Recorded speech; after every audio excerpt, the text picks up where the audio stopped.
heavy metal band Damage Plan took the stage at the El Rosa Villa. During their first set, Toutes les télévisions et les chaînes de radio américaines ont interrompu leur programme pour annoncer la mort de John Lennon. La nouvelle s'est répandue comme une traînée de poudre dans les rues de New York. Tupac Shakur dead in Las Vegas, ironically, on this Friday, the 13th.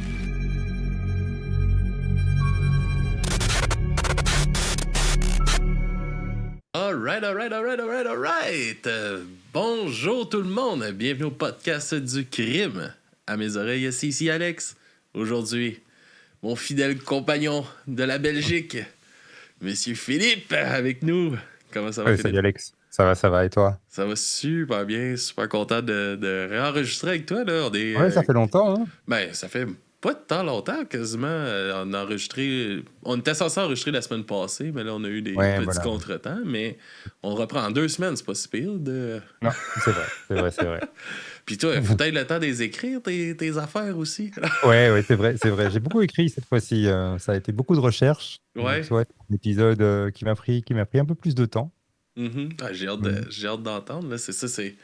C'est un petit spoiler. Ça va être ton premier cold case aujourd'hui. Ouais. Mais avant qu'on commence tout ça, on a un shout-out à faire d'un abonné Patreon. Ah oui, vas-y. Qui s'est abonné à notre pledge Malentendant, qui est notre plus gros pledge sur notre Patreon, qui est Mélanie Roussel. Fait que on veut dire un gros merci à Mélanie de t'avoir abonné. Faites comme Mélanie et on fera un gros shout-out en début d'épisode. Exact, faites comme Mélanie. Sinon, Philippe, je te laisse présenter ton sujet du jour. Alors, comme je te dis, c'est un sujet sur lequel j'ai pas mal bossé, mais c'est aussi une histoire que j'ai hésité à présenter. OK. Parce que plus je faisais des recherches, plus je me disais, c'est dur. C'est une histoire qui est très, très... Il y a beaucoup de trigger warning dans ce que je vais raconter, parce qu'on parle d'une jeune fille de 12 ans. OK. Mais en même temps, c'est aussi une chanson magnifique. Et je trouve que la chanson, elle est aussi là pour rendre hommage à la victime dont on va parler aujourd'hui. Donc, c'est une la victime en valeur. Ouais, exactement. Et de la plus belle des manières, parce que c'est vraiment une chanson magnifique. Et donc, la chanson, c'est une chanson de Tom Waits. Alors, je ne sais pas si tu le connaissais, Tom Waits. Je ne suis pas familiarisé avec Tom Waits. Ouais, je pense que c'est une question de génération. Parce que c'est un chanteur américain. Il est né en 1949. OK. Donc, pas tout jeune. Il a vendu quand même plus de 4 millions d'albums. Mais il a fait beaucoup d'albums. OK. Donc, c'est pas un très gros vendeur d'albums. Mais il est productif. Oui, il est très productif. C'est assez underground comme musique, mais c'est aussi quelqu'un qui a été très influent, je pense, sur notamment ce qu'on a appelé le dark folk. Il y a beaucoup de musiciens, je pense, qui se réclament de lui. Il a été aussi repris souvent, notamment par Rod Stewart, des artistes comme ça, avec généralement plus de succès que ce que Tom Waits n'avait. Mais voilà, en construisant une carrière, il s'est quand même construit un beau succès. Ouais. C'est une belle carrière. On l'entend beaucoup dans le cinéma et dans les séries.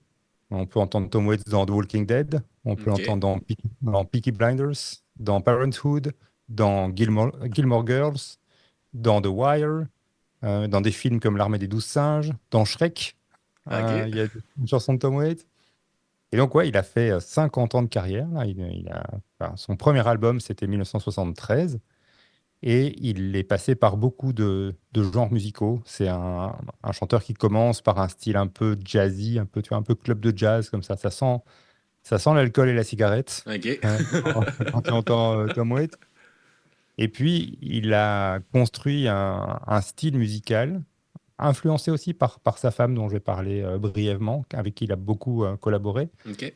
Et donc, il a introduit du blues, puis de la musique expérimentale, inspirée notamment d'un musicien qui s'appelle Kurt Weill. Il a inséré des sons très cabaret, du folk, du rock.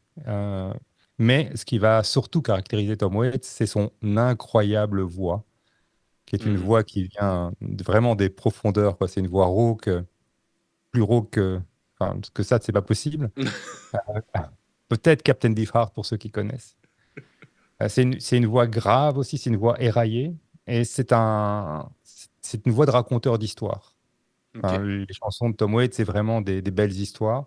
Il y a beaucoup de vidéos YouTube où il y a des gens qui font des reacts sur des chansons de Tom Waits, et systématiquement, les gens parlent de chansons qui leur brisent le cœur, quoi, parce que Mhm. très intense dans l'émotion, et puis ce sont des histoires avec des trames narratives qui sont quand même assez complexes pour des chansons. Fait qu'il y a une belle plume, là, aussi. Ah ouais, vraiment, c'est vraiment un auteur. C'est vraiment un auteur. C'est un grand artiste. Et, euh, et ouais, et puis il transmet beaucoup, beaucoup d'émotions.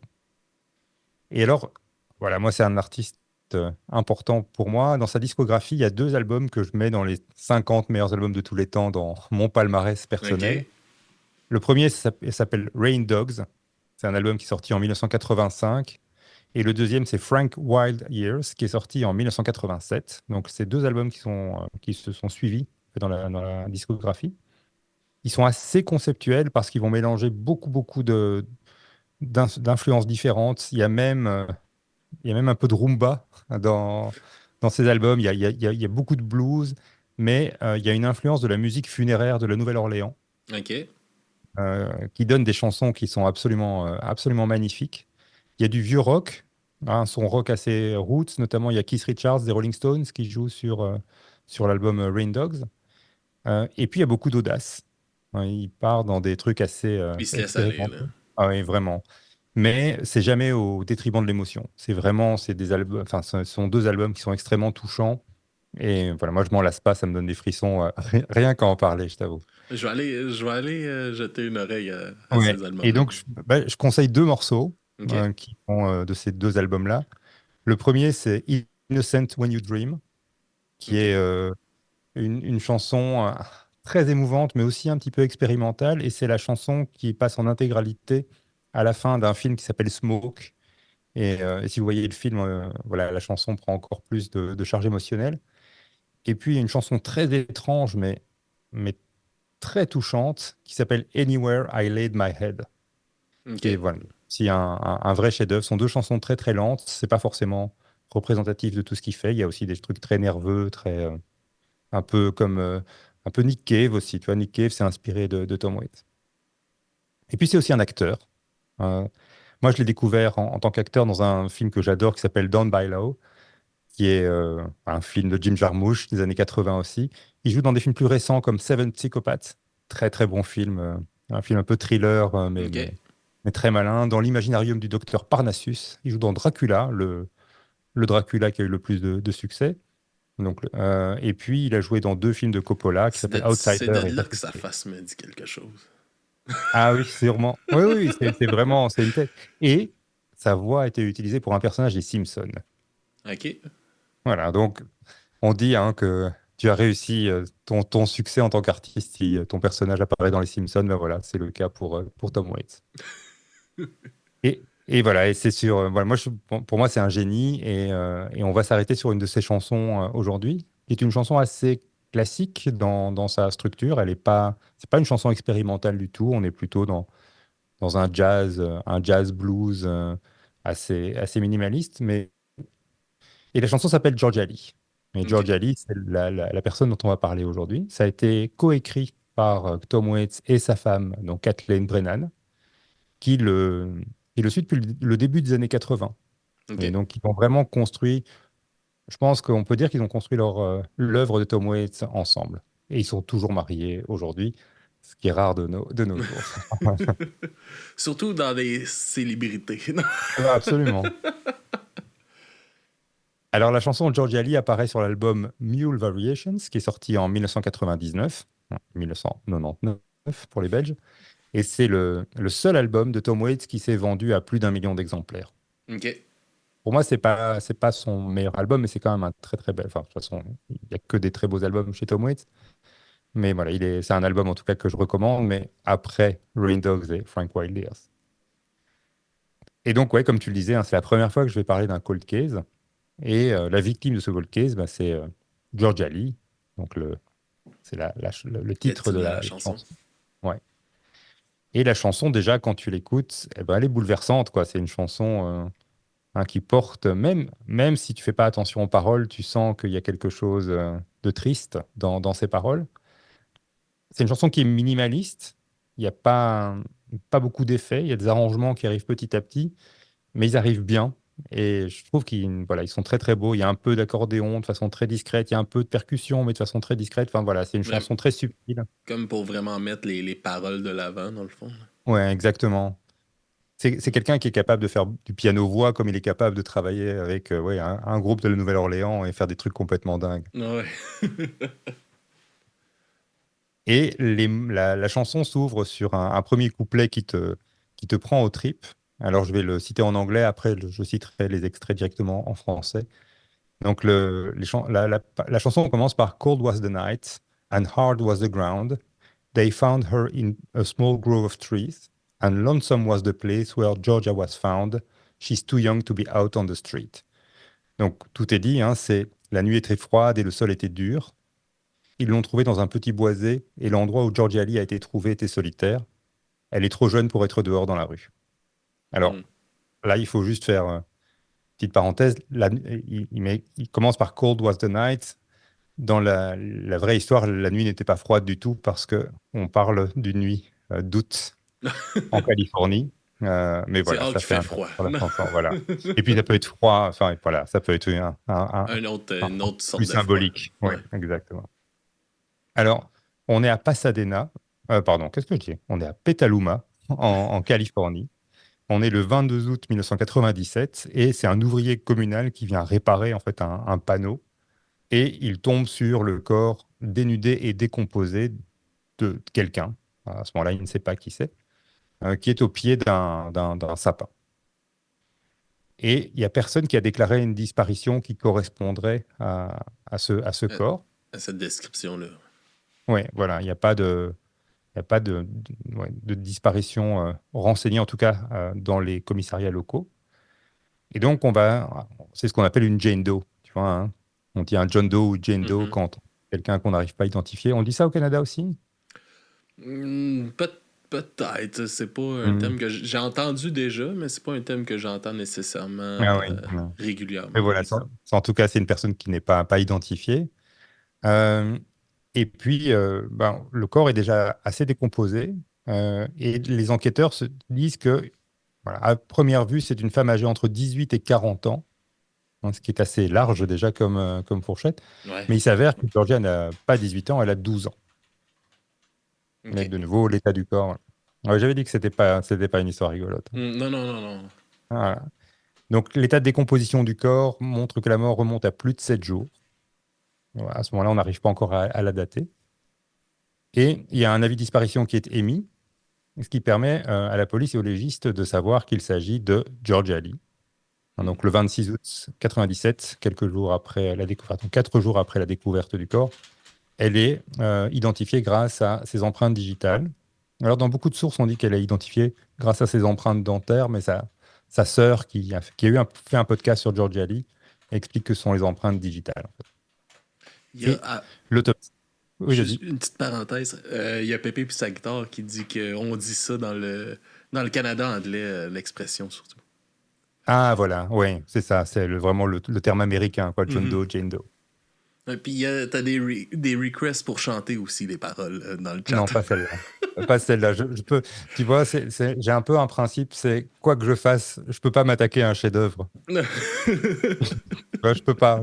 Ce serait une sorte de sacrilège. Donc, Ok. donc non. Et puis, on n'a pas encore 1 million d'écoutes, hein. Bon, je reviens malheureusement à la réalité du cas. Donc, l'autopsie conclut qu'elle est morte par strangulation ou par suffocation. Et ce qu'on sait d'elle, c'est que Georgia vivait dans une maison, donc un foyer assez pauvre, avec sa sœur de 7 ans à l'époque, qui s'appelle Angel, sa mère qui s'appelle Aida, qui est un malade mental, et le petit ami de sa mère qui s'appelle Eddie. Et donc la maladie mentale de la mère, elle n'est pas très documentée, mais on parle beaucoup de schizophrénie et de bipolarité. Euh, alors, voilà, c'est déjà un foyer très compliqué. Le petit ami Eddie n'est pas le père des jeunes filles. Il y a deux frères qui sont aussi dans l'équation, qui s'appellent Mario et Jermaine, qui étaient en fait des frères très proches de leur petite sœur, mais voilà, la situation familiale, la séparation avec le père fait que les frères ne vivent plus sous le même toit. Elle s'occupe de tout dans la maison, Georgia Lee. Elle a 12 ans, mais elle s'occupe de tout. C'est même elle qui paye les factures. Parce que sa mère est incapable de s'occuper d'elle-même et le petit ami, on va le voir, c'est quelqu'un d'extrêmement négatif et toxique. Elle fait la cuisine, enfin c'est elle qui nourrit, elle fait les cheveux de sa sœur, elle la borde le soir, donc c'est presque un profil entre la grande sœur et la maman pour sa petite sœur Angel. Alors Georgia, malgré le fait qu'elle a une vie difficile, c'est plutôt une jeune fille joyeuse. Elle s'intéresse beaucoup aux autres, elle adore danser, et son rêve, c'est de devenir infirmière. Elle Et j'ai veut parlé du aider. beau-père. Pardon? J'ai dit, elle veut aider. Oui, exact. Oui, c'est vraiment ça. C'est-à-dire que tu sens qu'il y a quand même une nature très altruiste. Mhm. Alors, Eddie, c'est un beau-père abusif et violent, hein, comme dans beaucoup d'histoires, malheureusement, qu'on raconte dans le true crime. Et un soir de 97, Georgia Lee quitte la maison parce qu'elle n'en peut plus de la tyrannie de ce beau-père. Et voilà, elle va vivre un peu dans la rue, hein. Comme on dit au Québec, elle devient itinérante. En France, on dit SDF. Voilà, mais elle part et Aïda, elle aime sa fille, mais voilà, la maladie mentale fait qu'elle est incapable vraiment de prendre les choses en main et de s'occuper de sa fille. Donc, elle est très, très passive dans cette histoire. Et cette maman, elle est évoquée dans la chanson. Et donc, je vais directement à la version française. Euh, et dans la chanson, Tom Waits chante Aïda a dit qu'elle ne pouvait pas empêcher Georgia Qu'est-ce que je raconte? Oui, c'est ça, pardon. Aïda a dit qu'elle ne pouvait pas empêcher Georgia d'abandonner ses études. Je faisais de mon mieux. Oh, mais elle n'arrêtait pas de fuir ce monde. Ses enfants sont si difficiles à bien élever. Voilà, c'est une parole pas facile à traduire dans un français très, très compréhensible parce qu'il change un peu de temps. Mhm. Mais bon, la réalité, c'est dans la chanson, il dit qu'elle faisait de son mieux. Bah, en fait, c'est difficile à dire qu'elle faisait de son mieux parce que l'état mental ne le permettait pas. Et on sait que Aïda a demandé plusieurs fois de l'aide à des services sociaux, mais que les services sociaux ont toujours refusé de lui apporter de l'aide. Donc Georgia est dans la rue et elle se retrouve dans ce qu'on appelle une crack house. Tu vois ce que c'est, hein, une crack house? Donc c'est ces maisons un peu abandonnées où C'est voilà, l'endroit où se tenir. exactement. Ouais, Si tu veux qu'il surtout se passe pour de une enfant. l'action. Absolument.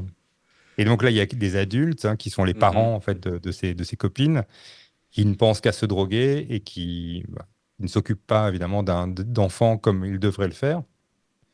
Georgia se retrouve dans un milieu forcément encore peut-être plus toxique que ce qu'elle a connu Mhm. chez elle à la maison, et elle continue de se faire abuser malheureusement. Et bon, il semble même, et ça c'est vraiment dans le podcast de sa sœur qui s'appelle Her Name is Georgia Lee, euh, qu'elle a été poussée par des crack addicts à la prostitution pour Mhm. probablement acheter de la drogue. Ça fait aussi qu'elle a dû abandonner l'école, mais malgré ça, malgré cette descente aux enfers, elle continue à rendre visite à sa mère et à sa sœur et à avoir une relation harmonieuse avec elle. Et donc, elle retourne, par exemple, le soir pour mettre sa sœur au lit. Donc, de OK. nouveau, sa sœur qui a 7 ans, lui faire les cheveux, etc. Alors, le 13 août 1997, donc on est on est 9 jours avant la découverte du corps. Georgia avait mis sa sœur Angel au lit, et puis elle est sortie pour rejoindre sa meilleure amie, qui est en fait la meilleure amie, ce sera le dernier témoin qu'aura vu Georgia Lee vivante. Elle a reçu un message de quelqu'un sur un pager. Alors, je ne sais pas si tu te Ouais, souviens de ce des que c'est un pagettes. pager. Ouais, ouais, ouais. Voilà, exactement. Donc, Mon c'était un père, peu. il sonnait souvent quand il était pompier dans le temps. Là. Ouais, Son petit paget. Ah, il y a un feu. voilà, c'est ça, exactement. Et donc, elle reçoit un numéro sur le pager, elle rappelle le numéro. Donc, l'ami témoin ne sait pas ce qui s'est dit. Elle se dirige vers une station-service à Petaluma. Donc, on est toujours dans cette ville où elle habite avec ses parents, avec sa maman. Et une fois qu'elles arrivent à cette station-service, Georgia repart avec un homme non identifié. Donc, voilà, on ne sait pas avec qui elle part, mais Mhm. probablement que c'est Un l'homme dont le numéro était client. sur le pager, etc. Ouais, ouais, c'est ça, un client ou ou quelqu'un qui l'emmenait, parce que visiblement, cette personne devait l'emmener à une soirée, mais c'est pas très très clair en fait de OK. où il l'a emmené, mais on parlait d'une soirée. Alors, quelle soirée, c'est tout à fait flou. Mhm. Et en partant, Georgia ne donne pas d'explication sur où elle va. Enfin, elle évoque vaguement cette soirée. Et elle ne dit pas pourquoi elle choisit de partir avec cet homme que l'ami ne connaît pas. Et elle appelle son ami un peu plus tard en annonçant, donc Georgia annonce à son ami qu'elle ne reviendra pas pour la nuit. Mm. Voilà, donc le 22 août, donc 9 jours plus tard, le corps de Georgia Lee est découvert. Et 3 semaines après la découverte du corps, il y a un portrait robot de l'homme qui va paraître dans la presse. Alors, c'est très cartoon, hein, souvent les portraits robots comme ça c'est très très vague. Ouais, c'est ce qu'ils Euh, font avec qu'est-ce qu'ils ont. voilà. Puis Vu par souvent, une jeune fille dans le noir, ouais, exactement. puis souvent, tu sais, c'est ça, justement, l'heure aide pas à pouvoir voir comme il faut la personne avec qui elle est. Fait que- Voilà. Mm. Donc, selon le témoignage, c'est un homme noir qui a entre 20 et 30 ans. Mais sur le portrait robot, il est écrit quand même, il y a une parenthèse qui dit qu'il pourrait être plus vieux que ça. Donc, c'est Mhm. très, très. Il a les cheveux noirs, il est de corpulence moyenne à forte, il a une fine moustache, il mesure entre 6 pieds 2 et 6 pieds 4. Donc, en mètres centimètres, ça fait entre 1,88 m et 1,95 m. Donc, c'est un grand monsieur. Mhm. Il pèse environ 200 livres, donc 91 kilos. Et on sait qu'il conduit une petite voiture blanche à 4 portes. Donc, c'est pas grand-chose, hein, ce qu'on a sur cette personne. Non, vraiment pas. Il y a beaucoup de Non, personnes vraiment qui pas. peuvent fitter dans le. Ils n'ont pas le modèle de la voiture non plus. Non, c'est ça, c'est juste voiture blanche, tu vois. Le témoin, c'est une très très jeune fille. Et donc, bah, je vais pas faire durer le suspense. Vous savez que c'est un cold case et aucun suspect n'a jamais été interpellé dans cette affaire, hein. Donc, je rappelle que on est en 1997, Mhm. donc ça fait longtemps. Et il y a deux théories sur la disparition. La première, c'est le beau-père, donc qui s'appelle Eddie Pope, hein, parce que là, on n'est pas sûr que l'homme avec qui elle est partie est l'homme qui l'a tué. Mhm. Donc le petit ami de la mère, parce qu'il a un passé criminel, notamment d'agression sexuelle sur mineurs. Donc Ok. il a un lourd casier judiciaire. Mais Angel, donc la sœur de Georgia Lee, pense que le cercle de prostitution est la piste la plus crédible. En tout cas, c'est sa théorie. Et donc, bah, évidemment, dans ce genre de contexte-là, tu rencontres des gens pervers et dangereux. Et donc, c'est peut-être ce qui est Mhm. arrivé à Georgia Lee. Puis Mais c'est vraiment, l'enquête. aussi Oui, tu sais, vas-y, pardon. ça irait aussi dans l'aide tu sais, peut-être parti justement avec du monde qui était dans ce cercle-là, justement, à la Ouais. soirée. Puis ça l'aide aussi que, ben, elle a pas donné de nouvelles, on déclare pas trop si ça qu'elle est disparue, elle va revenir. Ouais. Elle devait aussi, des fois, ça devait arriver, des fois qu'elle devait pas donner de nouvelles quelque temps. Ou... Oui, parce que tu vois, 9 jours, donc elle a été découverte 9 jours après sa disparition, et sa mère n'avait pas signalé la disparition. Tu vois, personne n'avait signalé la disparition à la police, donc ça Hmm. montre. C'est Et en fait, la. soit qu'ils s'en foutent pas mal ou Oui, alors la police, que évidemment, c'est s'en comme fout. quelque chose de normal aussi pour la mère qu'elle se présente pas pendant 9 jours. Là. Oui, c'est ça. Ouais. Et puis la mère, bon, de nouveau, il y a la maladie mentale qui, Mhm. qui l'empêche d'être présente, en fait, hein, parce que visiblement, c'est pas une méchante personne, mais Non, non, après la non. maladie mentale, c'est. Et alors, bah, les gens pensent que les autorités ont mis très très peu d'efforts dans l'enquête. Mhm. On a laissé, euh, on a laissé un enquêteur sur le cas pendant pas très longtemps, et puis ils se sont dit que rien ne serait trouvé. Et voilà, et donc le dossier a été clôturé, mais Angel Turner, donc la petite sœur de Georgia Lee, qui avait 7 ans au moment de la mort de Georgia Lee, continue, elle les recherche. Et elle est OK. très active. Sur YouTube, par exemple, vous allez trouver pas mal d'interventions de Angel. Euh, et puis, voilà, je trouve que c'est émouvant d'avoir cette sœur qui continue à mener ce combat. Et Elle veut avoir la à propos du. vérité. Oui, c'est ça, vraiment. Et tu vois que c'est l'objectif de sa vie, quoi. Alors, la chanson de Tom Waits sort en 99, donc on est 2 ans plus tard. Donc à ce moment-là, la petite Angel Turner n'a encore que 9 ans, donc elle n'a Mhm. pas encore, il n'y a pas encore d'opinion publique en fait au service de Georgia Lee. Et donc voilà, c'est un moment important, je pense, dans cette affaire. Voilà, même si ça n'est qu'une chanson, c'est quand même un acte fort pour pas oublier la victime. Ben, Et ça la reste. chanson, ouais, c'est ça, exactement. En plus, enfin, voilà, c'est une chanson qui va rester, je pense.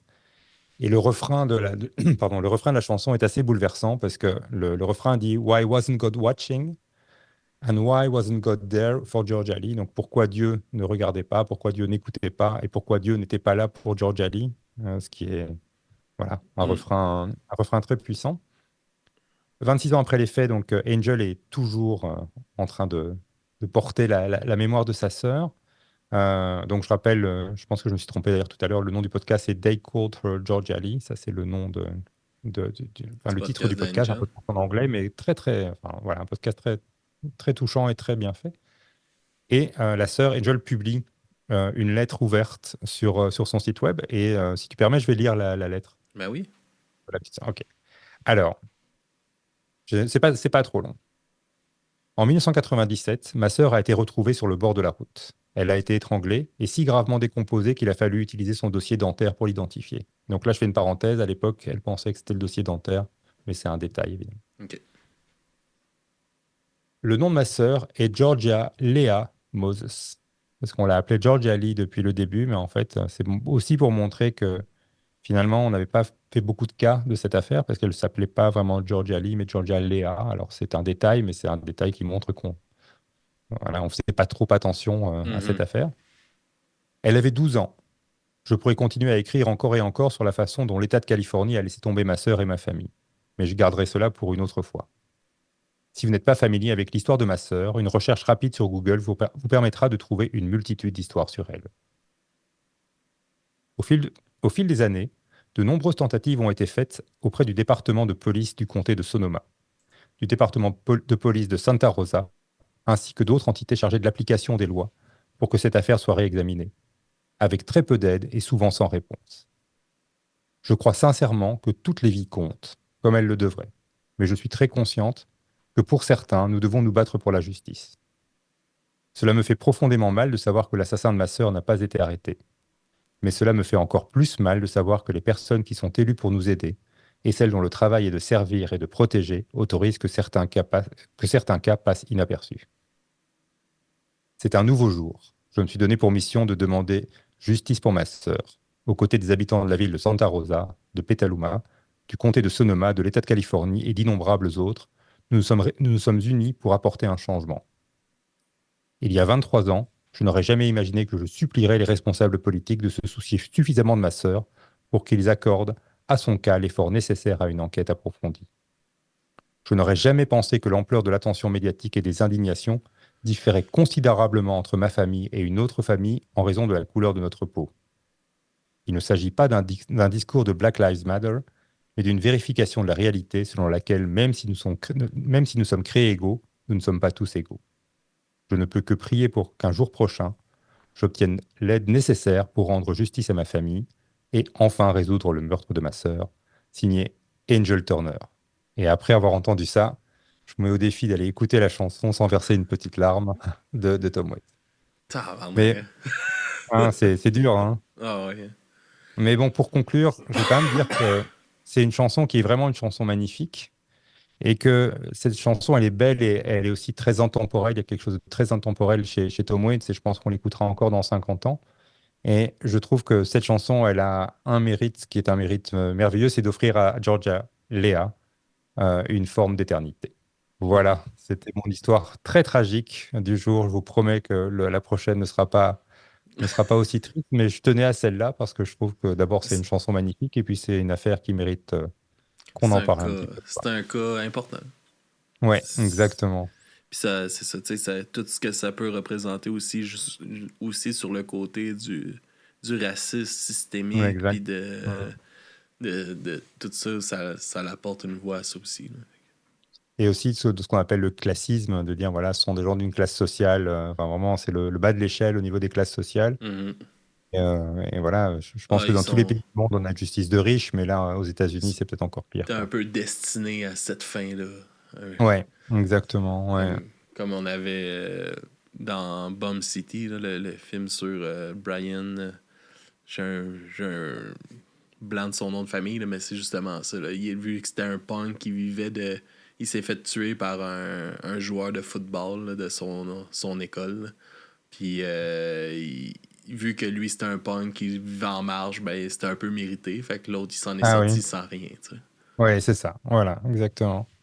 Et ouais, donc il y a encore des progrès à faire au niveau de la justice. Donc, Ah ouais. j'espère ne pas avoir trop plombé l'ambiance avec On- cette histoire, mais voilà, c'est une belle histoire. Enfin, c'est pas une belle histoire, c'est une belle chanson et c'est une belle cause. Mhm. Une histoire vraiment, vraiment tragique, quoi. Ben oui. Ben, on va quand même continuer à passer une belle journée, puis le souhaiter aux gens de passer une Absolument, belle journée. absolument. Voilà. Et je chanterai dans un podcast, dans un épisode ultérieur, quand on sera sur un sujet un peu plus léger, parce qu'il y en a. Et pas avant le million de téléchargements. Ouais, le million de téléchargements, c'est là, j'ai dit que je ferai une petite chorégraphie en plus. Ouais. Ah, mais c'était super le fun. Super bon sujet, encore une fois, Philippe. Merci. Je te laisse plugger un peu tes petites choses qu'on peut continuer à t'écouter. Donc, oui, le scénario du pire, c'est fini, mais c'est toujours en ligne. Hein. Donc, pour ceux qui n'auraient pas encore découvert nos 28 épisodes, eh bien, ils sont sur toutes les plateformes d'écoute. On continue d'ailleurs à avoir pas mal d'écoutes, donc Ouais. ça fait plaisir. Surtout sur le dernier épisode, hein, qui marche très très bien, qui est une histoire très très personnelle et qui est un peu mon origin story par rapport au true crime. Voilà, il y a des choses qui se préparent, mais ça va prendre encore un petit peu de temps, mais le scénario du pire n'est pas passé inaperçu, donc c'est chouette. Il y aura peut-être dans le courant de l'année un nouveau projet autour du true crime, peut-être même avec de la vidéo. Et voilà. Et sinon, toi, où est-ce qu'on peut, Où où est-ce est-ce qu'on qu'on peut peut. te retrouver? On peut nous suivre dubreuxmesoreilles.com. Tous nos liens sont là. Vous pouvez nous suivre sur Discord. On a un beau channel Discord avec pas mal d'affaires là-dessus. Une radio 24 heures. On a des places pour faire des suggestions. Puis pour des albums, pour des artistes à recevoir, pour des sujets pour du crime à mes oreilles, pour les balades meurtrières aussi. Ouais. Si on veut nous encourager financièrement, Patreon, faites comme Mélanie Roussel. Et vous allez être nommé durant le podcast. Et après ça, ben, vous pouvez aussi sur Twitch avec un abonnement Prime. Ça vous coûte rien, ça nous donne un petit 3$. Puis ça nous encourage dans ce qu'on fait. Aussi, il y a un beau commentaire qui vient de passer dans le chat de Caro qui dit qu'elle pourrait t'écouter toute la journée, même si tes histoires sont moches. Oh, c'est gentil, merci. Qui a dit ça? C'est Caro. Caro. Merci, Caro, merci beaucoup. Ça me touche beaucoup, merci. Yes. Fait que ça fait le tour de l'épisode d'aujourd'hui. Merci encore une fois, Philippe. Puis on Merci se à dit toi. à la prochaine, tout le monde. Ouais. Au À la revoir. prochaine. Bye bye.